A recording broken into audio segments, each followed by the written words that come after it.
जैसा कि हमने प्रीवियस वीडियो में जाना था, ऑर्गेनिक कंपाउंड्स क्या होते हैं, क्यों पढ़ते हैं हम। अब क्वेश्चन ये आता है कि ये ऑर्गेनिक वर्ड आया कहाँ से है और क्या ये ऑर्गेनिक कंपाउंड्स हमें सिर्फ लिविंग बीइंग से ही मिल सकते हैं, क्या हम उनको आर्टिफिशियली सिंथेसाइज नहीं कर सकते? अगर कर सकते हैं तो ये किसने की? और दूसरी बात, सबसे बड़ी बात, आपने गौर किया होगा 118 एलिमेंट्स पूरी पीरियडिक टेबल में पाए जाते हैं, ठीक है, लेकिन ऑर्गेनिक केमिस्ट्री केवल 3 कंपाउंड्स पे टिकी हुई है, कार्बन, हाइड्रोजन एंड ऑक्सीजन। ये हमने प्रीवियस वीडियो में जाना था। कुछ अदर एलिमेंट्स है जैसे नाइट्रोजन है, सल्फर है, क्लोरीन है, वो हम ऐड कर देते हैं वैरायटी बनाने के लिए इनकी, लेकिन जो कार्बनिक कंपाउंड्स है वो टोटल के टोटल किस पे डिपेंड है? कार्बन, हाइड्रोजन एंड ऑक्सीजन पे। अब आप सोचो ऐसा क्या है इस तीनों में कि इन्होंने मिलकर पूरी एक बड़ी ब्रांच बना दी, जबकि बाकी 118 एलिमेंट्स में से बचे 115 एलिमेंट्स केवल इनऑर्गेनिक केमिस्ट्री तक ही सीमित रह गए। ऐसा भाई क्या है? तो that's the power of catenation. Carbon के अंदर एक कैटिनेशन की पावर होती है जिसकी वजह से वो इतने सारे कंपाउंड बना लेता है। अब क्वेश्चन ये आता है कि कैटिनेशन क्या होता है, ठीक है। तो ये सारी नॉलेज आज की वीडियो में हम जानेंगे ऐसी क्या खासियत होती है इनके अंदर, ऑर्गेनिक कंपाउंड्स में क्या प्रॉपर्टीज होती हैं जिनकी वजह से ये सबसे अलग होते हैं और इनकी एक अलग ब्रांच रखी गई है।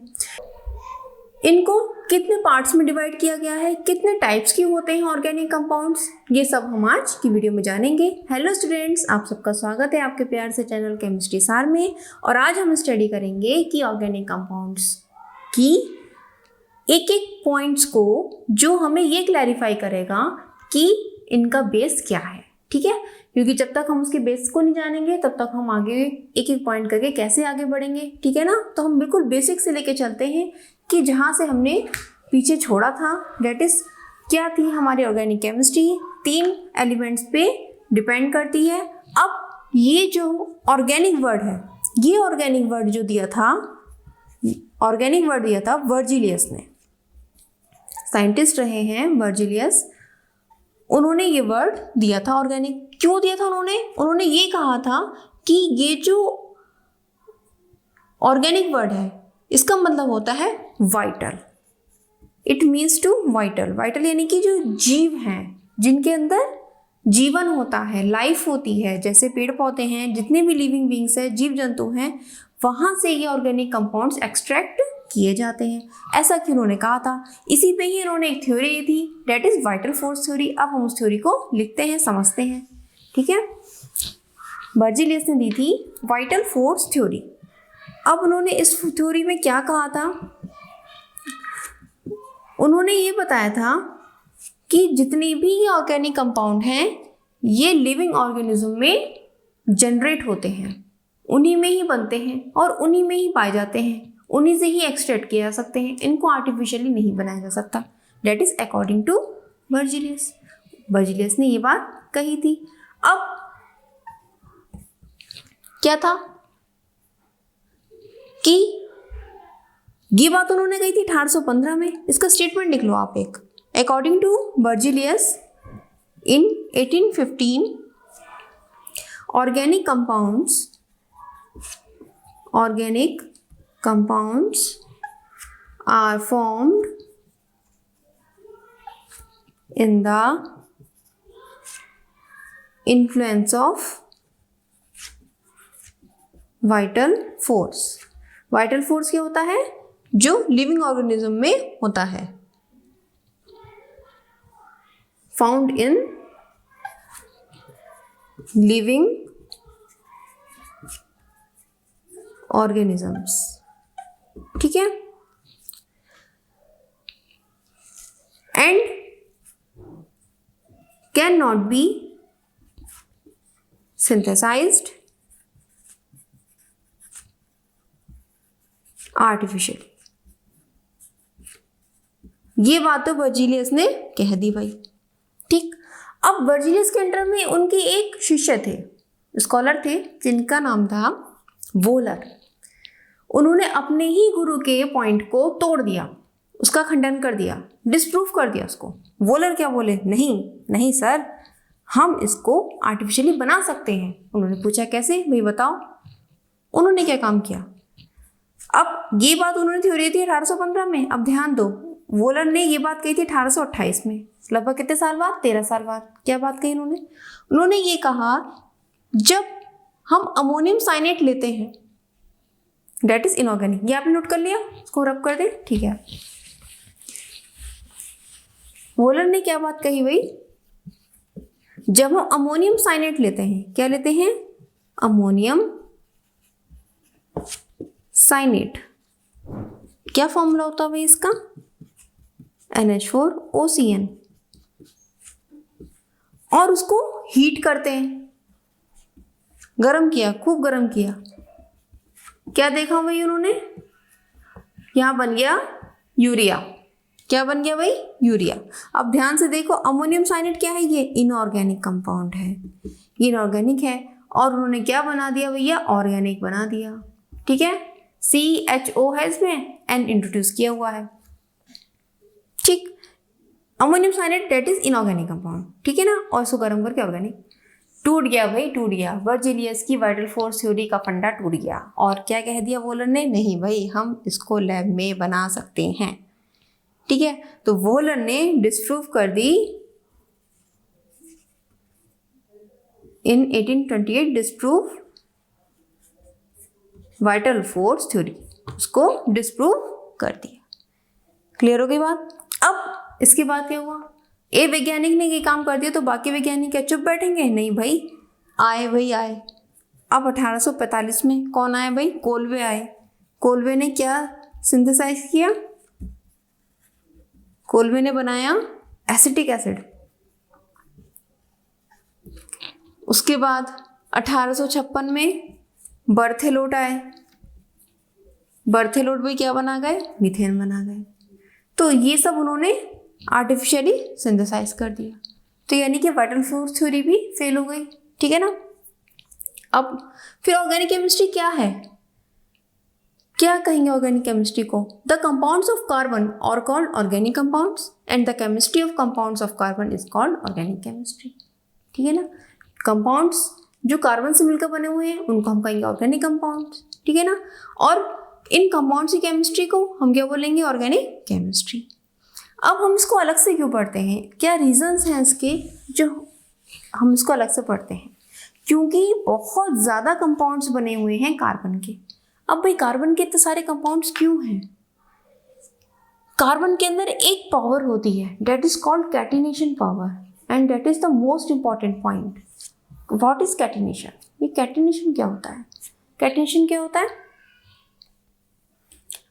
आपको याद होगा बचपन में कैसे खेला करते थे, चेन चेन खेला करते थे, चेन चेन खेलते थे। एक बच्चा ये है, ठीक है ना, इसने दूसरे का हाथ पकड़ा हुआ है यहाँ से, फिर दूसरा बच्चा, ठीक है, फिर इसने दूसरे का हाथ पकड़ा हुआ है, फिर यहाँ से तीसरा बच्चा, इस तरह से एंड सो ऑन खेलते रहते थे आपस में, चेन चेन खेलते थे। याद आ गया कुछ, ठीक है। तो ऐसे भाग भाग के एक दूसरे को पकड़ते थे, यानी कि आपस में जुड़ जाते थे, बाइंड हो जाते थे, डेट इज बाइंडिंग, ठीक है ना, it is called catenation. Carbon में क्या होता है, कार्बन में भी आपस में जुड़ जुड़कर एक लंबी श्रृंखला, लंबी चेन बनाने की प्रॉपर्टी होती है एंड सिर्फ कार्बन में होती है, लंबी लंबी चेनें बना लेगा। ये तो बहुत छोटी चेन है, कई असंख्य है, बहुत बड़ी बड़ी हजारों लाखों में लंबी लंबी चेन बनाने की प्रॉपर्टीज होती है, इसे हम बोलते हैं कैटिनेशन पावर, आपस में जुड़ जाने का गुण। अच्छा, अब क्वेश्चन ये आता है कि सिर्फ पूरी पीरियड टेबल में कार्बन में ही सबसे ज्यादा क्यों होती है भाई, ऐसी क्या खासियत है कार्बन में जो सबसे ज्यादा इसकी कैटिनेशन पावर होती है। इसके मेन 3 रीजन है, ओनली 3, ठीक है, वो आपको याद रखने हैं 3 रीजन। पहले हम लिख लें कैटिनेशन क्या होती है, the property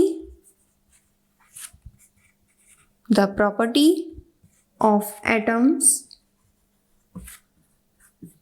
of an element to combine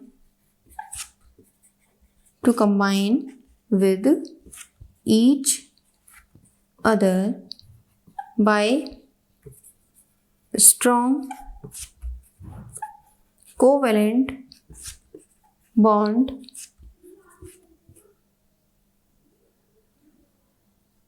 is called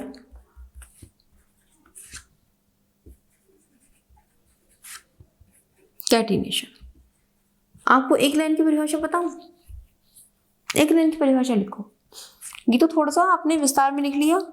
the property of self combination, सबसे बढ़िया एक line, the property of self combination is called catenation.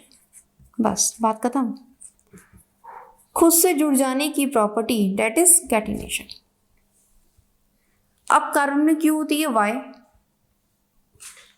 Carbon में क्या खासियत होती है? 3 पॉइंट्स हैं। पहला पॉइंट है कैटिनेशन पावर स्ट्रांग होने के लिए 3 पॉइंट सबसे महत्वपूर्ण हैं। पहला पॉइंट ये है कि जो नॉन मेटल है, कार्बन कैसा है? नॉन मेटल है, नॉन मेटल होना चाहिए, और वो नॉन मेटल जो है उसकी वैलेंसी 2 या 2 से ज्यादा होनी चाहिए।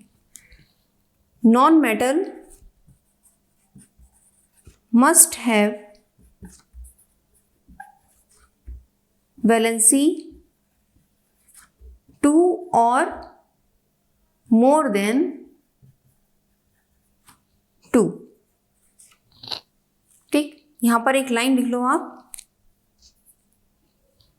Necessary conditions for catenation. Necessary conditions for catenation.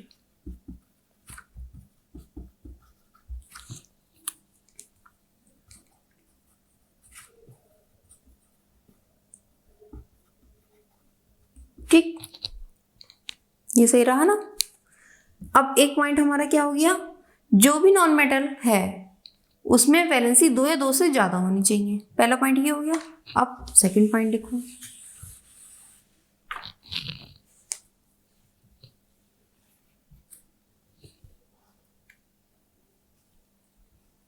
Bond strength must be high. Bond strength high होनी चाहिए। इसका मतलब क्या है? कोवलेंट बॉन्ड स्ट्रांग बनना चाहिए, कोवलेंट बॉन्ड स्ट्रांग होना चाहिए, और कार्बन बनाता है स्ट्रांग बॉन्ड। वो कैसे बनाता है अभी मैं आपको बताऊंगी। Bond energy must be high, bond energy must be high, bond energy भी हाई होना चाहिए। जब भाई बॉन्ड स्ट्रेंथ ज़्यादा है तो बॉन्ड एनर्जी भी ज़्यादा है, यानी कि जब बॉन्ड जितना मजबूत होगा उसको तोड़ना भी उतना ही मुश्किल हो जाएगा। अब बॉन्ड स्ट्रेंथ ज़्यादा क्यों होती है? That's a question. कार्बन की आपने पढ़ा है कितने होते हैं ऑटोमोस्ट ऑर्बिट में इलेक्ट्रॉन, और कितने होते हैं इसका एटॉमिक नंबर? कार्बन का 6 होता है atomic number. It means 2 and 4। Outermost orbit में 4 इलेक्ट्रॉन है। ठीक, 4 इलेक्ट्रॉन है। अब ये बात बताओ मुझे, ऑक्टेट पूरा करने के लिए कितने और चाहिए? 4 और चाहिए। अब 4 देना आसान है या लेना आसान है? भाई देना लेना तो आसान है नहीं, वो कुछ नहीं करेगा, चुपचाप कोवलेंट बॉन्ड बनाएगा। ठीक है भैया, कोवलेंट बॉन्ड बना लिया इसने, इसको मिला एक हाइड्रोजन और कोवलेंट बॉन्ड बना लिया। ठीक है, 4 बॉन्ड बनाना है कोवलेंट, चारों तरफ से, स्ट्रांग नहीं होगा। बिल्कुल इस तरह से समझ लो आप, एक चारपाई है, उसके 4 पैर हैं, स्ट्रांग होगी वो? स्ट्रांग रहती है। टेबल है, चेयर है, सबके 4 पैर होते हैं, स्ट्रांग होती है। मतलब एक जो 4 की फिनोमिना है वो अपने आप में ही देखने में इतनी ज़्यादा स्टेबल और स्ट्रांग लगती है कि आप इमेजिन नहीं कर सकते। ठीक है ना? आप उसको लाइव देखो कि जो 4 पैरों पर टिकी होती हैं चीज़ें वो कितना ज़्यादा स्टेबल होती हैं। होती नहीं होती हैं, बहुत ज़्यादा स्टेबल होती हैं। ठीक, फॉर एग्जाम्पल एलिफेंट का कितना ज़्यादा वेट होता है, वो सिर्फ अपने 4 पैरों पे पूरे वेट को संभाल लेता है। अगर उसके 2 पैर होते तो शायद वो नहीं संभाल पाता। आप मेरी बात समझ लोगे मैं कहाँ से लिंक करना चाह रही हूँ इस बात को, कि इसकी जो 4 की वैलेंसी होती है ना, ये वैलेंसी इसको इतनी स्ट्रांगनेस दे देती है कि ये बॉन्ड लेंथ, ये जो बॉन्ड है ये बहुत ज़्यादा स्ट्रांग हो जाता है, बॉन्ड स्ट्रेंथ बहुत ज़्यादा हो जाती है इसकी, इसलिए इसको तोड़ना भी बहुत मुश्किल हो जाता है। तो अब जब स्ट्रांगली इसने बॉन्ड बना लिया, बॉन्ड स्ट्रेंथ ज़्यादा हो गई, बॉन्ड टूट भी नहीं रहा है और जुड़ता जा रहा है, जुड़ता जा रहा है, टूट नहीं रहा है, जुड़ता जा रहा है, तो आप खुद लगा लो, आप इमेजिन करो कितने सारे कंपाउंड इसके बन सकते हैं। डेट्स वाई इसकी कैटिनेशन पावर सबसे ज़्यादा होती है। ठीक, अब हम चलते हैं general properties of organic compounds पे। क्या क्या प्रॉपर्टीज होती हैं भाई? देखो, बिना कार्बन के तो कार्बनिक कंपाउंड्स हो नहीं सकते। They must have carbon. Note भी करते रहो और समझते भी रहो। They must have carbon, carbon जरूर होना चाहिए। Second point, they are combustible. Organic compound में एक खासियत होती है कि वो जल जाते हैं। इनऑर्गेनिक कंपाउंड हर कोई आप जला नहीं सकते, नहीं जलता, लेकिन ऑर्गेनिक कंपाउंड जलता है क्योंकि उसमें कार्बन होता है। कार्बन के अंदर क्या टेंडेंसी होती है? जलने की। जैसे लकड़ी है, लकड़ी कार्बन की बनी, जलेगा। कागज आपका लकड़ी का बना है, जलेगा। सेलुलोज पेपर जलेगा। हर चीज जो भी लकड़ी की बनी है क्योंकि उसमें कार्बन है वो जलेगा, तो कंबस्टिबल प्रॉपर्टी होगी क्योंकि उसमें कार्बन है। ठीक है, और ऑक्सीजन भी जुड़ी हुई है और ऑक्सीजन के अंदर भी जलने की प्रॉपर्टी होती है। ठीक है ना। अब they have large number of compounds. ये तो हमें पता ही हो गया, अब याद भी हो गया है कितने सारे कंपाउंड्स हमारे कार्बन से बनाए जा सकते हैं। Due to high catenation power of carbon. ठीक है, अब नेक्स्ट पॉइंट देखते हैं। अब they are soluble in non polar solvent. ये बात ध्यान रखनी है। ये कैसे होते हैं ऑर्गेनिक कंपाउंड? ये नॉन पोलर में सॉल्युबल होते हैं जबकि पोलर में सॉल्युबल नहीं होते। क्यों? क्योंकि इनमें पोल्स नहीं होते हैं। ऑर्गेनिक है, कोवलेंट कंपाउंड है, साझेदारी है इलेक्ट्रॉन की, ना देना ना लेना।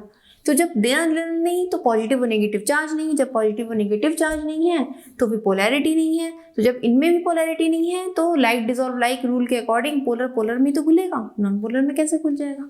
क्योंकि इनमें पोलैरिटी की कमी होती है, इसलिए ये नॉन पोलर सॉल्वेंट में ही बोलते हैं। भाई जब पोलर नहीं है तो bad conductor of electricity. Bad conductor of electricity, इसमें इलेक्ट्रिसिटी भी अच्छी नहीं बहती है। अब जब नॉन पोलर हैं, बैड कंडक्टर हैं इलेक्ट्रिसिटी के, तो मेल्टिंग पॉइंट और बॉइलिंग पॉइंट भी लो हो जाएंगे। ठीक है ना, बिल्कुल मैच करती हुई प्रॉपर्टीज हैं। ये रब कर देती हूँ इतना। नेक्स्ट पॉइंट देख लो, low melting point and boiling point, ये भी लो होगा भाई। चलो भाई सही है। बाइंडेड विद कोवलेंट बॉन्ड्स, ये तो हमें पता ही है, इसमें तो कोई नई बात नहीं है, फिर भी हम लिख लेते हैं इसको।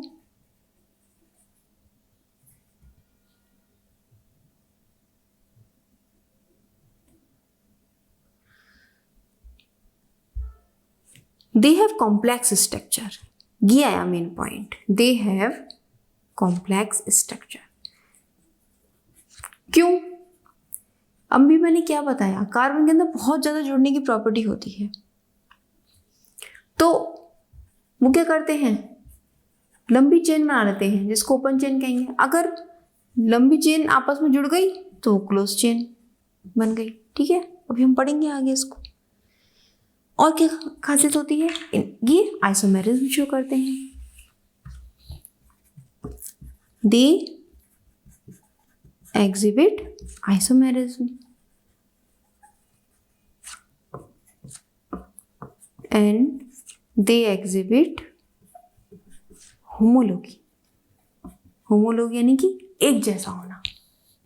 ठीक, जैसे एक घर में देखा होगा ना, अगर पाँच छः भाई हो, 5-6 भाई, सबकी शक्लें एक जैसी लगेंगी, एक के ऊपर एक जैसे लगेंगे। या 5-6 भाई बहन हो, कोई भी हो, तो एक जैसे लगते हैं वो। क्यों भाई? माँ बाप के बच्चे हैं, सब एक जैसे लगेंगे, काफ़ी सिमिलर लगते हैं। कुछ भाई बहन देखे होंगे आपने, दैट इज होमोलॉगी। यानी कि मीन्स जैसे मान लिया मैंने मीथेन गैस बनाई, फिर इथेन गैस बनाई, अब मैं आपसे कहूँ प्रोपेन जिसमें 3 कार्बन हो वो गैस बनाओ, तो आप बहुत आसानी से बना लोगे। एक बहुत अच्छी खासियत बच्चों बताओ उसमें क्या है, इनऑर्गेनिक में कहीं ना कहीं हमें कुछ थोड़ा सा चीज़ों को रटना पड़ जाता है, याद करना पड़ जाता है। जैसे मैं कोई कंपाउंड कहूँ, ठीक है ना, तो आपको वहाँ पर उसको याद रखना पड़ेगा इसमें कितने सोडियम है, कितने क्लोरीन है, कितने पोटेशियम है, कितने मैग्नीशियम है, वो आपको याद रखना पड़ेगा थोड़ा सा, ठीक है ना।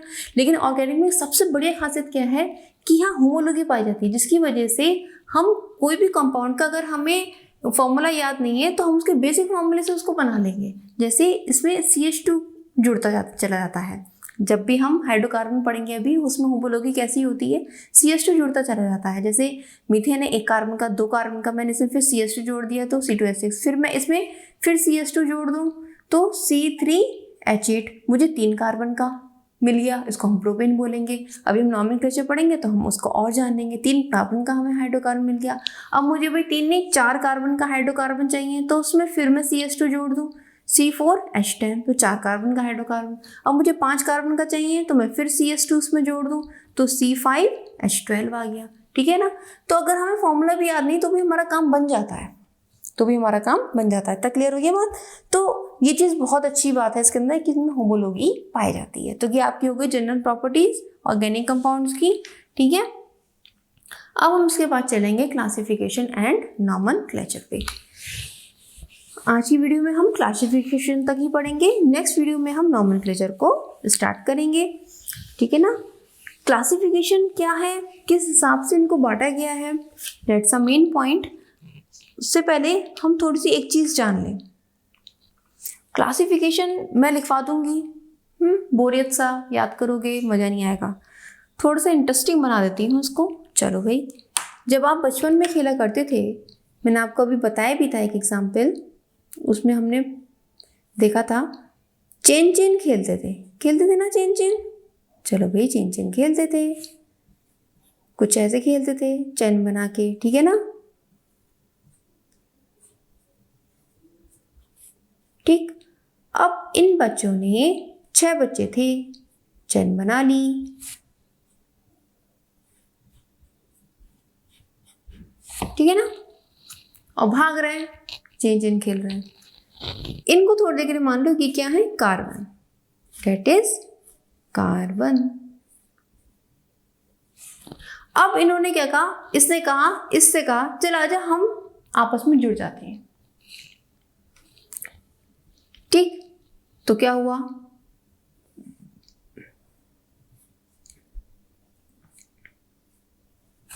ये आपस में जुड़ने लगे।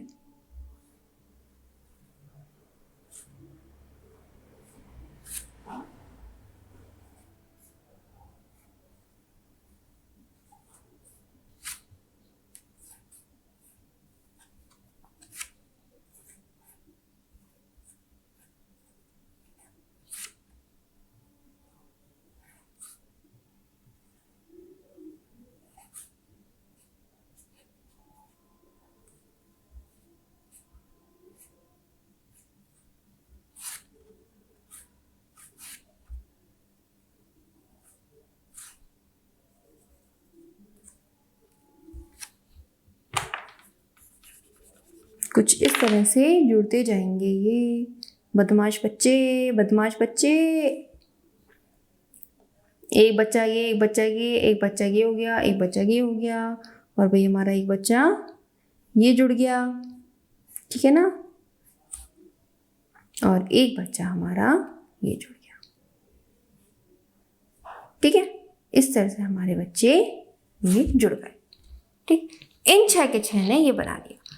इसको हम क्या बोलेंगे, ओपन चेन। खुली चेन है ना, खुली चेन में भाग रहे हैं, खूब तेज भाग रहे हैं, और ये क्या कहलाएगी, क्लोज चेन। कोई दिक्कत है, कोई दिक्कत नहीं है भाई। एक ओपन चेन हो गई हमारी, एक क्लोज चेन हो गई। तो ओपन चेन हो गई, इसको हम क्या बोलेंगे, एसाइक्लिक कंपाउंड। भाई आप कितने वे में जुड़ सकते हो,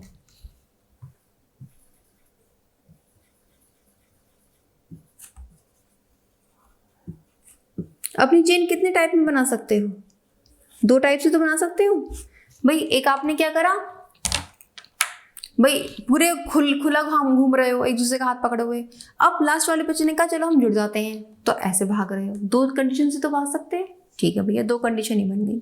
अब इन्होंने ये कहा, क्लोज चेन वालों का बहुत दिमाग चल लिया भैया।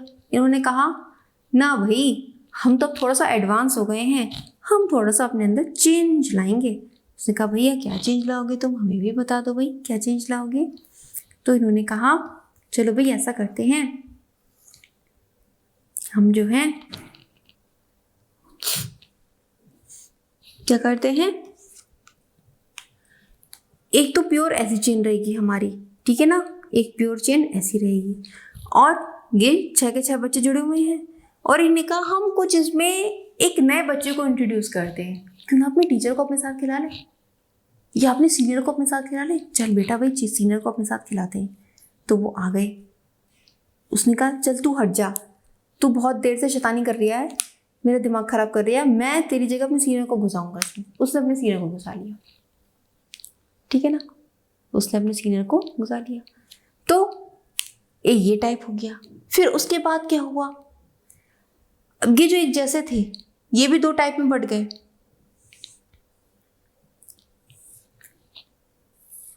इन्होंने क्या करा, इन्होंने कहा अरे भाई हम जो हैं सही हैं, हम ऐसे ही सही हैं, हमें और वेरिएशन नहीं लाने हैं, हम बदल बदल के अपने फ्रेंड्स को अपने साथ करते रहेंगे, एक गया दूसरा आया, दूसरा गया तीसरा आया, ऐसे चलता रहेगा।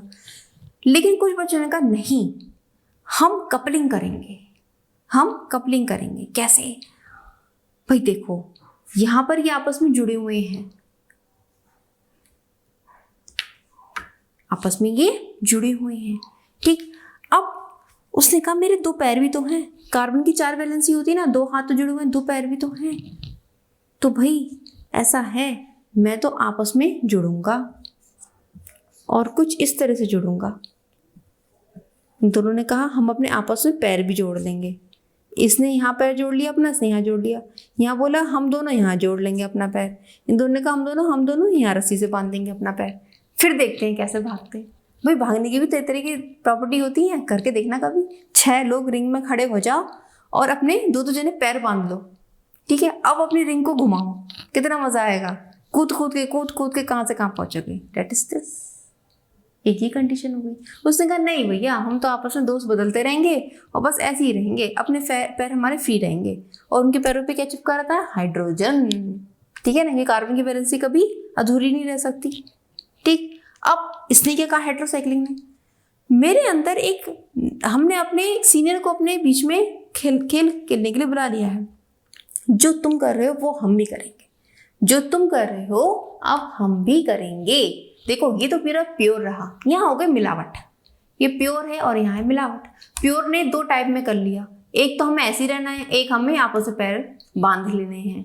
एक ने कहा नहीं भाई, हम तो मिलावट है तो मिलावट ही रहने देंगे, मिलावट के साथ हम ये 2 काम करेंगे। क्या काम करेंगे, एक काम हम ये करेंगे कि हम बिल्कुल ऐसी ही रहें, ठीक है ना, या फिर एक दूसरा काम हमारा ये होगा कि हम इसमें भी थोड़ी सी मिलावट कर लें, आपस में पैर जोड़ लें। इसने कहा चलो भाई हम अपने टीचर के साथ भी पैर जोड़ के खेलेंगे, ठीक है ना, पैरों को आपस में बांध के खेलेंगे, ठीक।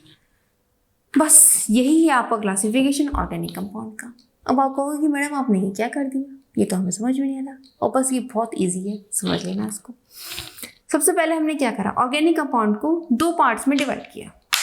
किस में डिवाइड किया, 2 पार्ट्स में। एक हमारा रहा ये open chain and then close chain, जैसा आप चेन खेलते हो, एक आप में ओपन चेन में भाग रहे हो, एक क्लोज चेन में भाग रहे हो। ऐसी कार्बन कंपाउंड्स ये ओपन चेन में ऐसे जुड़े हुए हैं और क्लोज चेन में इस तरह से जुड़े हुए हैं, ठीक है, ये क्लोज चेन हो गई।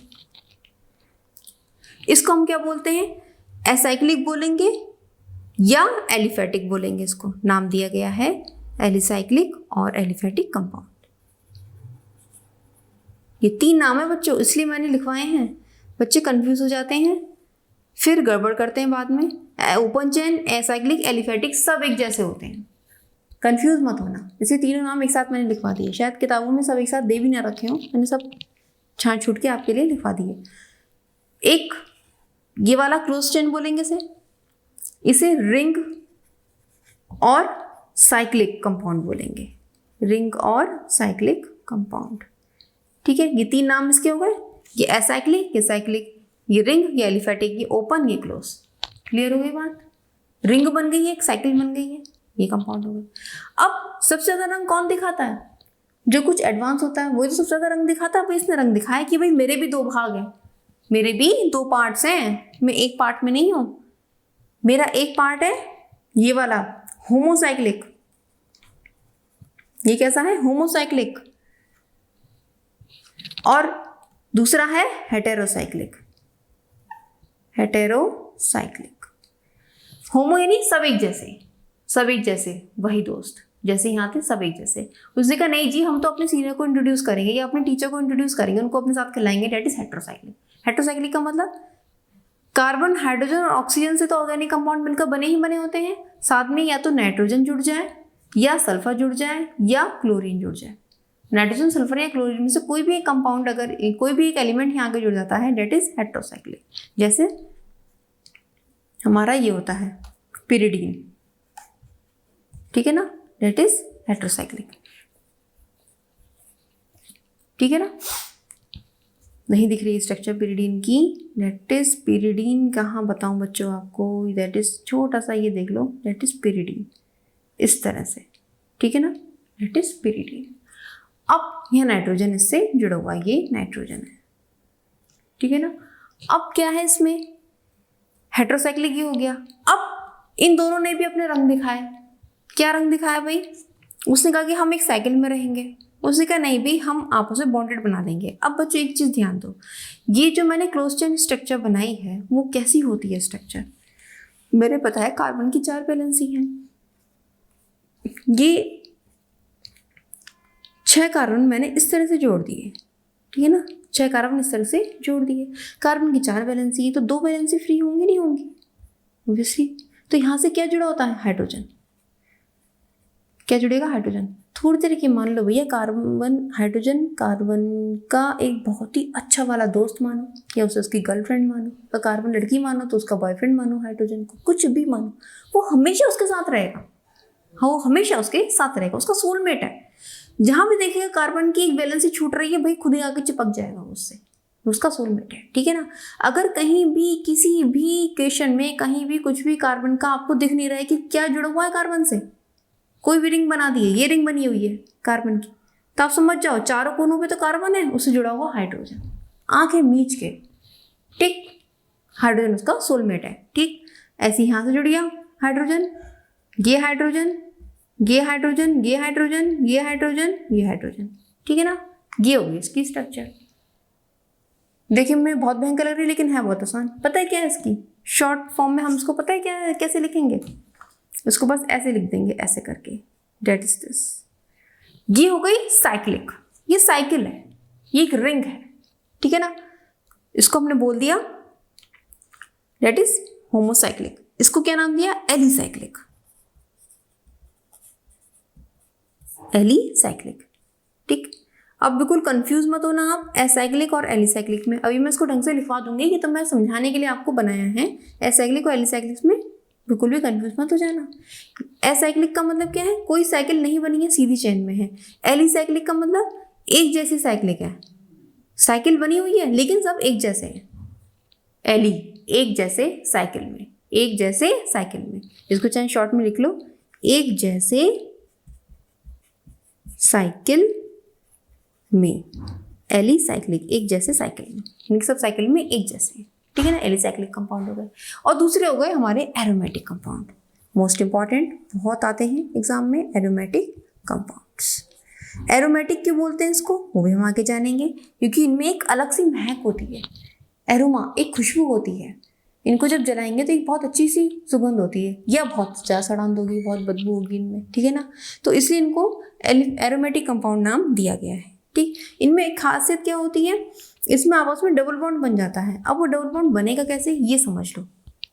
डबल बॉन्ड कैसे बनेगा? जैसे मान ली यही स्ट्रक्चर है, अब मैं क्या करूँ इस स्ट्रक्चर में, ये 2 हाइड्रोजन छुड़ के चले गए, भाई रूट गए ये 2 हाइड्रोजन, एक हाइड्रोजन इससे उठा, एक हाइड्रोजन इससे उठा। अब इन दोनों की एक वैलेंसी फ्री है, आपस में डबल बॉन्ड बना लेंगे। ठीक, एक हाइड्रोजन इससे रूठा, फिर एक हाइड्रोजन इससे रूठा, डबल बॉन्ड बना लिया। एक हाइड्रोजन इससे रूठा, एक हाइड्रोजन इससे अलग हुआ, डबल बॉन्ड बना लिया। ठीक है ना? वैलेंसी कभी खाली नहीं रहती है, या तो हाइड्रोजन से जुड़ेगा नहीं तो बॉन्ड बनेगा। तो यहाँ पे डबल बॉन्ड बन जाते हैं। अल्टरनेटिव फॉर्म में डबल बॉन्ड बनेंगे। आप देखो ये डबल बॉन्ड तो ऐसे पॉसिबल ही नहीं है। आप सोचोगे ना कि अल्टरनेट क्यों बनाया है, उसका भी एक आंसर है। ये देखो आप, अगर मैं इसको भी हटा दूँ तो भी पॉसिबल नहीं है। 1 2 3 4 पॉसिबल ही नहीं है। मॉलिक्यूल एग्जिस्ट ही नहीं करेगा, स्टेबल ही नहीं रहेगा वो, ठीक है ना। एक हाइड्रोजन होना जरूरी है भैया, उसके सोलमेट से आप उसको कैसे अलग कर सकते हो, समझो यार, ठीक है ना। तो बस कैसे भी करके याद रखो कि कभी भी आपके एग्जाम में मत लिख करना है। तो मैंने याद करने का तरीका बताया कि बस जो है एक दूसरे से कैसे जुड़े होंगे, अल्टरनेट फॉर्म में जुड़े होंगे, ठीक है ना। कभी पास पास नहीं हो सकते। क्लियर हो गई बात। एक हाइड्रोजन तो जरूर रहना है, एटलीस्ट एक हाइड्रोजन, ठीक। क्लियर हो गई बात। चलो, तो ये हो गया आपका एरोमेटिक कंपाउंड। अब जो हेटेरोसाइक्लिक हमने पढ़ा था, मिलावट हो गई भाई, हमने अपने टीचर को घुसा लिया बीच में। तो चलो भाई सही है, मिलावट तो हो गई है। मिलावट हो गई तो इनके साथ भी एलिसाइक्लिक, इसको नाम क्या देंगे हम, hetero alicyclic and hetero aromatic compound, ठीक है ना। तो इसको हमने क्या नाम दिया भाई, ये वाला जो है तो ये एलिसाइक्लिक ही, लेकिन किस टाइप का है, इसमें चूंकि मिलावट हो गई है तो उसमें हम वर्ड जोड़ देंगे हेटेरो, हेटेरो एलिसाइक्लिक कंपाउंड, और यहाँ हेटेरो एरोमेटिक। बस कितना आसान है यार, समझ में आ गई बात। क्लियर हो गया। चलो अब इसको हम ढंग से लिख लेते हैं ये, ठीक है ना। चलो अब लिखो ऑर्गेनिक कंपाउंड्स। इसको हमने 2 पार्ट्स में डिवाइड किया। हमारे 2 पार्ट्स कौन कौन से हैं भाई, ओपन चेन क्या एसाइक्लिक या एलिफेटिक, ये 3 नाम है कंपाउंड्स, ठीक। दूसरा हमारा हो गया क्लोज्ड चेन या रिंग या साइक्लिक कंपाउंड्स, ठीक। अब इस ओपन चेन के, ये तो बेचारा शांत है, इसमें शांत है भाई, मेरा तो पेट भर गया, अब तू सुना अपनी जो तुझे सुनानी है। उसने कहा ठीक है भैया मैं सुनाता हूँ, तू चुप बैठा रहे, अब मैं सुनाऊंगा।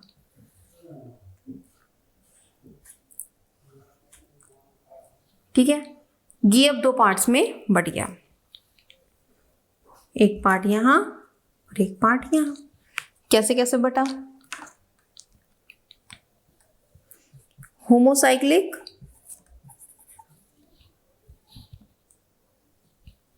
थोड़ा सा और ऊपर कर ले, नहीं तो पूरा नहीं आएगा।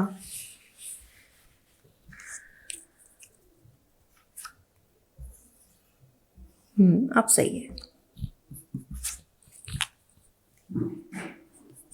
होमोसाइक्लिक और इनका एक ही नाम है, होमोसाइक्लिक कंपाउंड्स। अच्छा, इनको एक नाम और याद आया, इनको बोलते कार्बोसाइक्लिक भी बोलते हैं इन्हें, वो भी आप लिख लो, कभी कंफ्यूज करने के लिए दे दे, कार्बोसाइक्लिक कंपाउंड्स।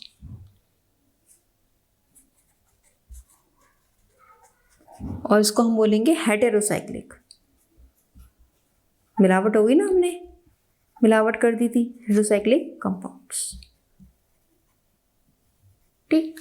अब ये होमोसाइक्लिक, ये भी 2 टाइप के हैं। कौन कौन से टाइप है भैया इसके,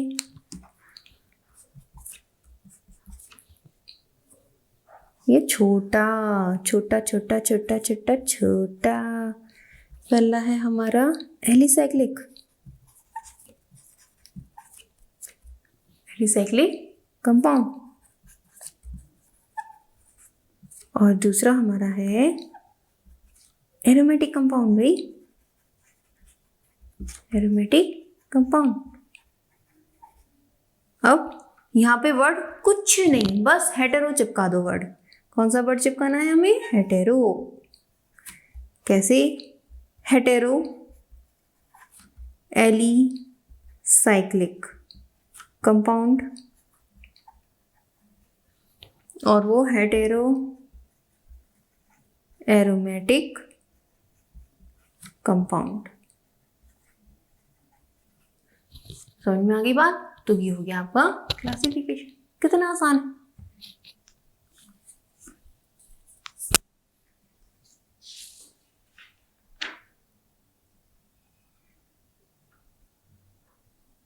नोट कर लिया आपने? चलिए अब थोड़ा सा इसको और डिटेल में पढ़ लेते हैं।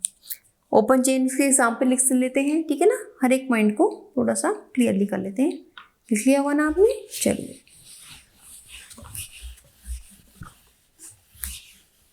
सबसे पहला हमारा क्या है? Open chain.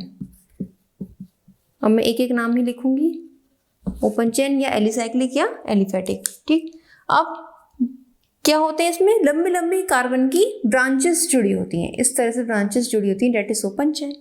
ओपन चेन में हमारी इथेन हो गई C2H6, प्रोपेन हो गई C3H8, ठीक है ना। और हमारे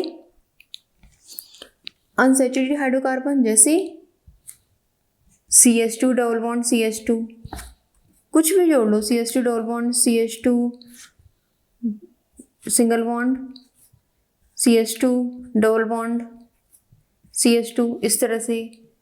या आप CH3 single bond CH2 single bond CH2 single bond CH3। तो अब आप ये कहोगे कि मैडम ये आप जोड़ कैसे रही हो, ठीक है ना। तो इसको भी थोड़ा सा समझ लो। मैंने क्या बताया था, कार्बन में आपस में इस तरह से जुड़ने की प्रॉपर्टी होती है, ठीक है ना। जैसे मैंने 5 कार्बन जोड़ दिए, अब मैं क्या करूँगी, इसमें बस यही एक कंपाउंड है, तो ये कंपाउंड, अब आप जानते हो कार्बन की वैलेंसी कितनी होती है? 4। तो यहाँ पर एक कार्बन तो इससे बॉन्डेड हो गया, बचे 3, तो यहाँ पे 3 क्या होंगे? H, ठीक है। या इसको मैं खोल के लिखूं तो इस तरह से लिखूंगी मैं इसको, डेट इज दिस। ये कार्बन है, अब ये दोनों तरफ तो एक एक कार्बन से जुड़ा हुआ है, बची इसकी 2 वैलेंसी, तो एक ऐसे और एक ऐसे। ये कार्बन है, इससे दोनों तरफ एक एक सिंगल बॉन्ड से जुड़ा हुआ है, वो 2 इसकी बॉन्डेड कंडीशन अभी भी खाली है, तो H से जुड़ जाएगा। क्योंकि आपको पता है कार्बन पर कितने होते हैं? 4 बॉन्ड इससे जुड़ सकते हैं, यानी कि 4 बॉन्ड ये बना सकता है। 2 बॉन्ड तो उसने इधर उधर कार्बन से बना दिए, तो 2 किससे बनाएगा? हाइड्रोजन से। मैंने भी आपको बताया था, आंख नीचे हाइड्रोजन लगा दो अगर कुछ नहीं लिखा है तो। अब यहाँ पे देखो कार्बन से सिर्फ एक बॉन्ड है, तो 3 बॉन्ड हाइड्रोजन से बनेंगे। ये बात बच्चे आपको क्लियर हो गई है? अब मैं इसको थोड़ा शॉर्ट में लिख दूँ, पूरे इस फॉर्मूले को क्यों नहीं लिख सकते भाई शॉर्ट में? शॉर्ट में लिख देते हैं। इस वाले कार्बन देखो मैं नंबर डाल रही हूँ, 1 2 3 4 5 नंबर डाल दिए मैंने। पहले कार्बन से हमारे कितने हाइड्रोजन जुड़े? 3 CH3 सिंगल बॉन्ड। दूसरे कार्बन से 2 हाइड्रोजन CH2, फिर तीसरे कार्बन से 2 हाइड्रोजन CH2, फिर चौथे से 2 CH2, फिर पांचवे से 3 दैट इज CH3। समझ में आ गया? तो CH3 CH2 CH2 CH2 CH3, ठीक। इस तरह से ओपन चेन स्ट्रक्चर आपस में जुड़ती चली जाती हैं। क्लियर हो गई ना बात? अब क्लोज चेन पे चलो।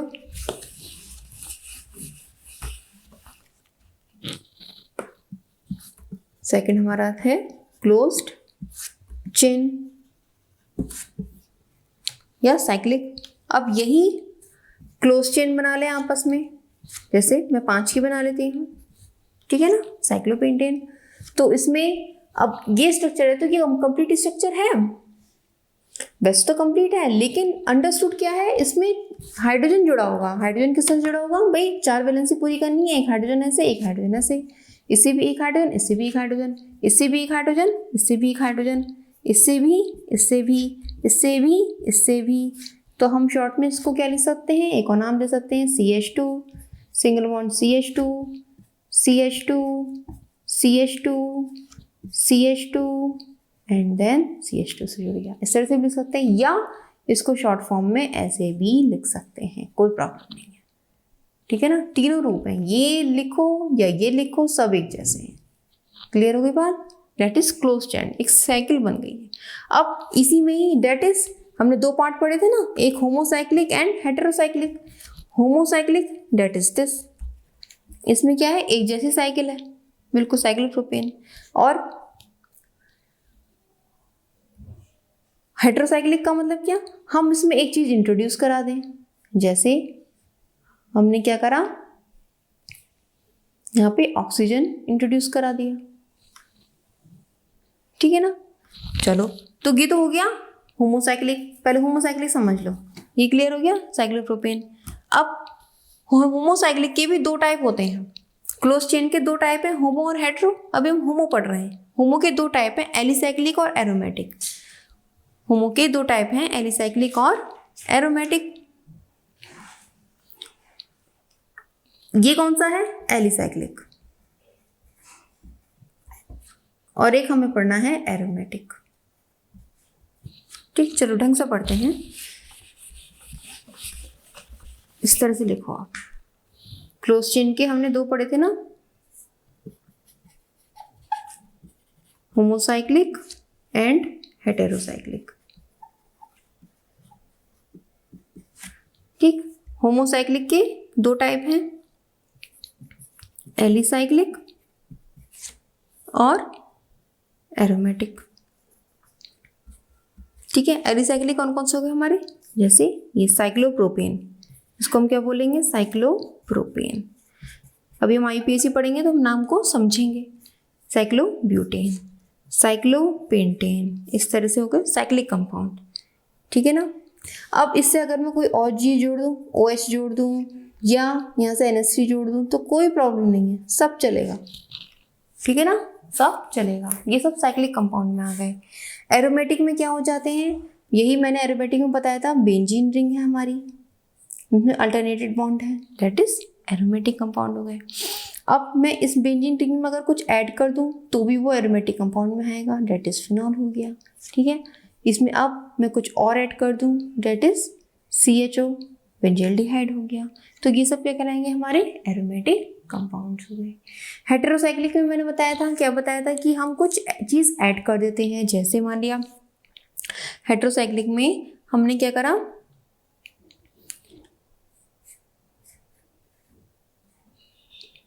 साइक्लिक है लेकिन एक अदर एलिमेंट जुड़ा हुआ है। ठीक है ना, इसका नाम पड़ गया टेट्रा हाइड्रोफ्यूरन। अब आपको तो लंबा चौड़ा नाम है, जब हम IUPAC पढ़ेंगे ना तो बहुत ईजी हो जाएंगे ये। ठीक है ना, ये बात क्लियर हो गई, हेटेरो एलिसाइक्लिक। और जैसे मैंने अब इसमें नाइट्रोजन जोड़ दी, इसका नाम क्या बन गया, जनरल नेम है इसका पिपेरिडीन। ये हेटेरोसाइक्लिक कंपाउंड हो गए। हेटेरो एरोमेटिक दो टाइप पढ़े थे ना इसके भी, लिख लो। हेटेरो, ये हो गए हमारे हेटेरो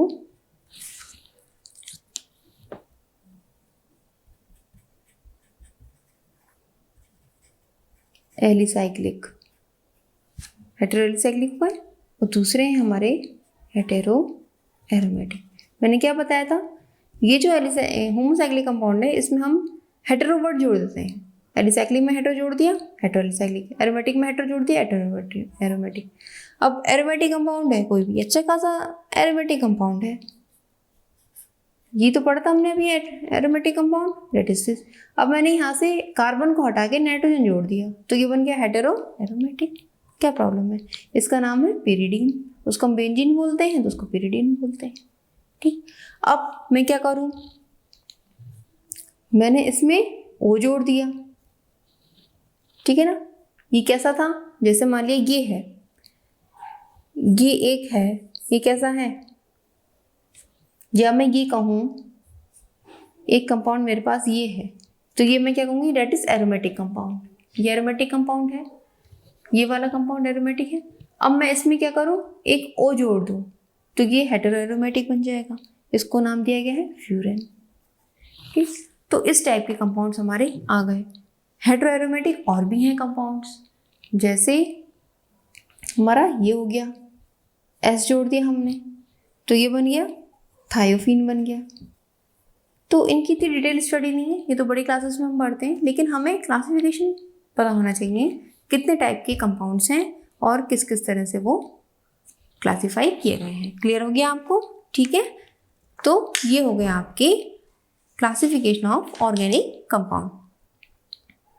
ठीक है, अब हम जब नेक्स्ट वीडियो में पढ़ेंगे IUPAC तो हम जानेंगे उसमें थोड़ा सा पॉइंट जो है कि होमोलोगस सीरीज़ क्या होती है, सैचुरेटेड और अनसैचुरेटेड क्या होते हैं, तो वहाँ हम पढ़ेंगे। इससे पता आपको क्या फ़ायदा होगा, जब भी आप IUPAC खोलोगे तो आपको ये पता चलेगा कि कंपाउंड्स को किस हिसाब से बांटा गया है, फिर उनका सैचुरेशन और अनसैचुरेशन का इफेक्ट पड़ता है उनके नामकरण में, नॉमेनक्लेचर में इफेक्ट पड़ता है, ठीक है ना। कितने टाइप के कंपाउंड्स, बेसिक कंपाउंड्स हम पढ़ते हैं, तो वो सब हम स्टडी करेंगे IUPAC के साथ साथ। थोड़ा हम उसके बेसिक को जानेंगे अच्छी तरह से कि किस किस टाइप के कंपाउंड हैं, क्या क्या उनके सैचुरेशन का क्या हिसाब किताब है, जिस हिसाब से हम उसका नाम रख पाएंगे, ठीक है ना।